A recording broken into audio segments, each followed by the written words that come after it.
Now, this illustration deals with other cables and so forth, not in a Raceway or cable system, in accordance with NEC 504, A as in Apple 3.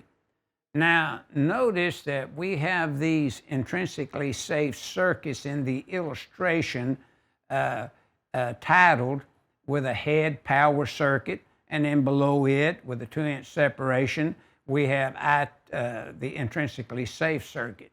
Now notice, if we have a 2-inch separation, then they are considered separated where they can be routed. If not, then the intrinsically safe circuit should have a jacket around it that serves as a separator, such as MC, AC, cladded type cable, or any kind of jacket that the manufacturer lists in accordance with 110.3b that serves as a separator.